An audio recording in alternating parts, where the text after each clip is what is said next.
이번에 이제 일련의 합당 흐름들을 보면은 어떤 서사가 형성이 됐냐면은 그러니까 물론 실체 관계와 무관하게 지분이 있다. 지분 미락설 같은 게 나왔고 거기에 더해져 가지고 대선 후보인 조국을 영입함으로써 뭔가 대망론에 힘을 실어주는 게 아니냐 이런 얘기들이 이어졌는데 그 큰 줄기에는 친문이 복귀할 수 있다. 이런 식의 서사가 더 쓰여지면서 많은 분들이 반대를 했던 것 같아요. 그러니까 이게 제가 요즘 현장에 나가는 게 아니기 때문에 그리고 그런 거를 진짜 일도양단식으로 말하려면 긴밀한 취재가 필요한데 만약에 제가 뭐 떠드는 건 좀 무리가 있지만 이런 정도의 시각은 가능할 것 같아요. 그러니까 그러니까 지금 친명 쪽이죠. 친명 쪽 성향의 당원들, 그러니까 이들은 어떤 생각을 가지고 있냐면 이제 권력을 잃은 어쨌든 계속 그 민주당이라는 전통 진보 정당의 헤게모니는 친문이 노무현 대통령이 이어주고 있었잖아요. 맞아요. 근데 이제 이재명 대통령의 등장으로 지금 헤게모니를 잃어버린 상황이고 그다음에 문재인 대통령에 대한 평가가 점점 좀 좋지가 않잖아요. 이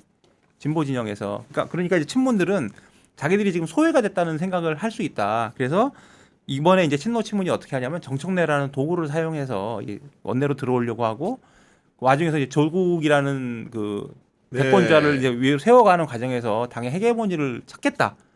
이렇게 보는 게 이제 친명 쪽 그 그렇죠. 당원들의 생각인 것 같아요. 그리고 이게 아주 없는 얘기는 아닌 것인데 다만 이제 이게 분명히 기획설이라는 건 아니지만 다만 이게 과연 친문인가 이게 좀 저는 의문시 되는 부분이 있는 게 일단 뭐 뒤로 접겠지만 일단 이번에 등판한 사람이 이제 정청래, 김어준, 그다음에 유시민 네. 작가잖아요. 근데 이 세 사람이 과연 그럼 다 같이 공통의 이익으로 묶였나 이건 좀 모르겠어요. 일단 정청래 대표가 제가 보기에는 이렇습니다. 정청래 대표는 제가 보기에는 원래 친문이 아니고 친노도 아니에요. 정청래 대표는 예전에 제가 열린우리당 나갔었지만 기본적으로 친노에서 시작을 했지만 나중에 이제 정동영 전 장관 쪽에 쓰면서 친노하고 많이 붙었단 말이에요. 그래서 정청래 대표는 항상 보면 이렇게 약간 주류에 어긋나지 않는 이런 여기 스텝을 밟아온 분이니까 눈치 보고 뭐 줄을 탔다는 게 아니고 그분은 항상 그래온 분이고 아주 저기 친문 적자 이런 건 아니 친문 적자는 아니고 그건 문재인 때도 마찬가지고요. 맞아요. 네. 공천을 못 받았었잖아요. 맞아요. 여하튼 네. 김종인 위원장이 그렇게 한 거있긴 하지만 그래서 근데 이분은 자기가 이제 연임을 해야겠다는 그런 어떤 목적이 있는 것이고요. 그 다음에 이제 김어준 공장장은 제가 보기 친문이 맞아요. 친문이 맞아. 그러니까 그런 성향을 가지고 있어요. 그래서 이분은 진짜 그 조국 대표가 대권 주자가 돼야 된다고 생각하고 그러기 위해서는 조국 대표가 이번에 선거 과정에서 민주당에 들어가서 자기 지분을 행사하고 선거 어차피 대승할 거 아닙니까? 대승하면 이건 조국 덕이다. 이런 약간 이런 서사도 만들어지니까 조국 대표는 민주당에 들어가서 돼야 된다. 근데 그러려면은 정청래라는 사람이 들어가서 조국 대표가 편하게 해줘야 된다. 그러니까 정청래를 말로 쓴 거죠. 정청래는 자기의 욕심이 또 있는 거고 이제 정청래 대표는 연임 욕심 그리고 연임을 함으로써 이제 자기 계파가 점점 만들어지는 상황이니까 정청래 대표는 그런 욕심이 있는 거고 그런 그 김어준 공장장은 두 사람은 막연하겠지만 정 대표하고 어쨌든 정 대표를 활용해서 전당대회에 합당을 하고 그 다음에 이제 정 대표 연임을 하게 되면은 그 과정에서 이제 조국 대표가 대선주자가 되는 과정이 좀 수월해지지 않을까 이런 생각을 했을 수 있다고 봅니다. 그리고 이제 여기서 유시민 작가의 어떤 참전 배경에 대해 사람들이 설왕설래를 하는데 이거는 이게 맞는 것 같아요. 제가 민주당 쪽 사람들 얘기를 해봐도 유시민 장관은 좀 약간 배경이 다른데 이분도 제가 보기에는 친문은 아니에요. 친노는 맞아도 친문일 수도 있겠지만 근데 이분은 김민석 총리에 대한 반감이 어마어마한 것 같아요. 저도 그렇게 생각을 합니다. 그래서 보면 워딩들도 있잖아요. 후단협 때 네가 어떻게 했는지 봐라 이런 것도 있고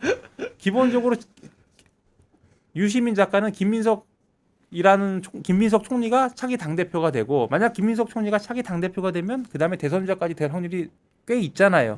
그런 시나리오를 본인은 정말 받아들이기 어려운 거야. 왜냐하면 유시민 작가는 누가 뭐래도 뼛속까지 친노인 거는 맞잖아요. 그러면 그런 입장에서 자기가 보기에는 영원히 배신자고 그런데 이걸 받아들일 수가 없는 거예요. 김민석이 와서 당대표를 되고 이 와중에서 이제 그 대선주자까지 만약 간다면 이걸 자기는 도저히 자기 눈 뜨고 볼 수 없는 상황이 아니었을까. 그래서 일단 정청래 대표 연임이 일단 여기는 우선이었지 않을까. 그거는 김민석이 되면 안 된다. 이런 생각에서. 그러니까 말씀대로 실제로 보면은 김어준이라는 사람도 정치 고관 여자고 유시민 작가도 정치를 떠났다고 합니다만은 기본적으로 정견이 강한 사람이기 때문에 어떻게 보면 방송 프로그램을 통해 가지고 지지자들이나 당원들을 설득하려는 차원에서 본인들의 의사를 명백하고 확실한 방식으로 밝힌 건 맞아 보이는데 과거 같으면은 뭔가 대체로 지지자들이 추종하는 흐름을 보였다고 한다면은 이번 같은 경우에는 오히려 스피커인 김어준과 유시민을 비판하는 여론이 만만치 않았거든요. 이런 현상은 좀 어디서 도래했다고 생각하십니까?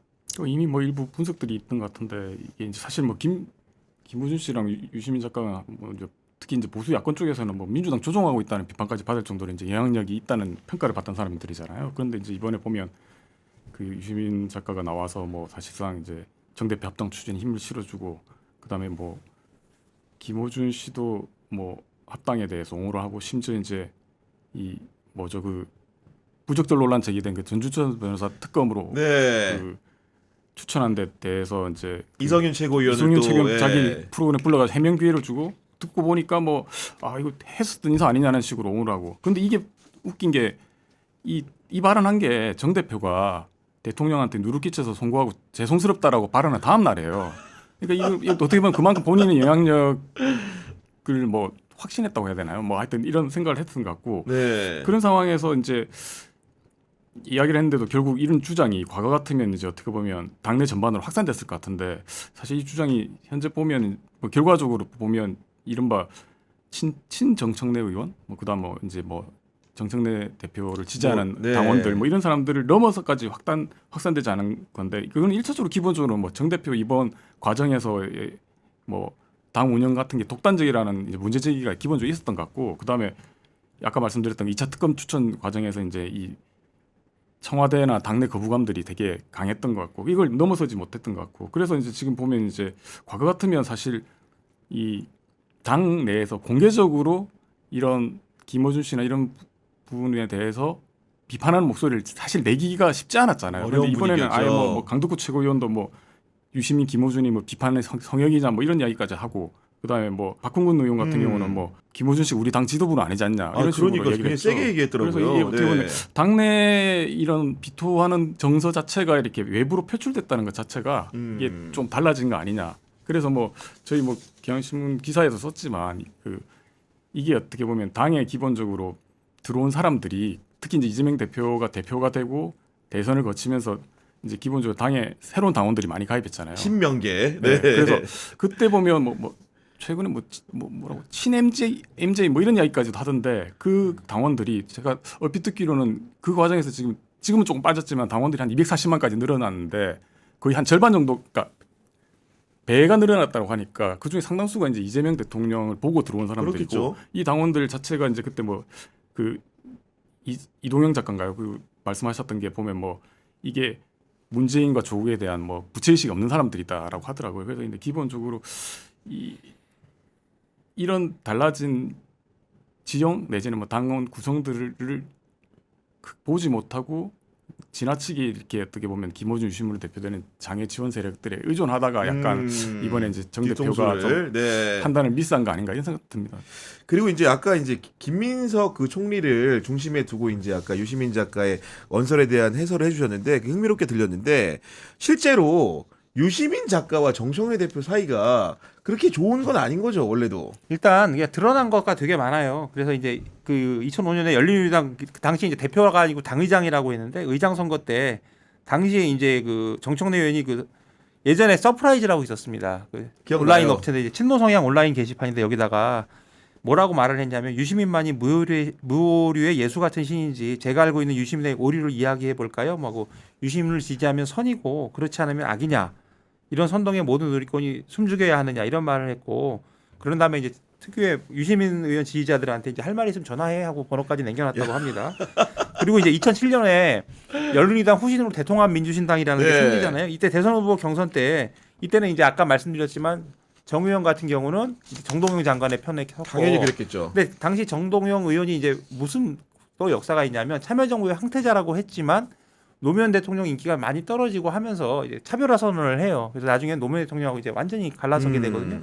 그러니까 이제 황태자였지만 이 갈라선 그런 기류가 또 반영이 돼가지고 정 의원이 뭐라 그랬냐면 유시민은 친노 완장 세력, 대통령의 얼굴에 막 먹칠하는 간신 뭐 이런 얘기를 했었고요.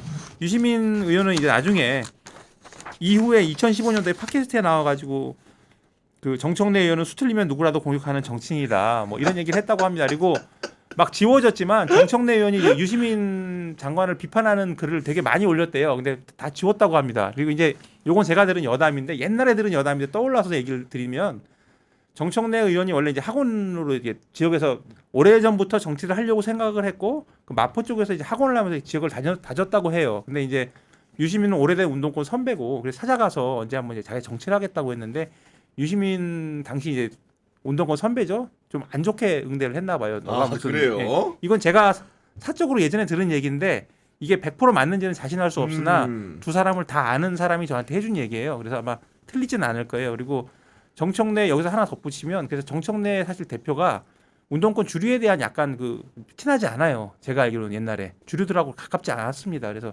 약간 그런 게 있어요. 그래서 이제 유시민 의원하고도 사실은 좋을래야 좋을 수가 없고 글도 무지하게 많이 남겼어요. 인터넷 뒤져보면 나오거든요. 그래서 이거는 좋은 사이라서 된 게 아니고 지금도 유시민 그랬기 때문에 제가 더 주장을 하는 게 유시민 작가는 정청래 의원이 이뻐서 나온 게 아니다.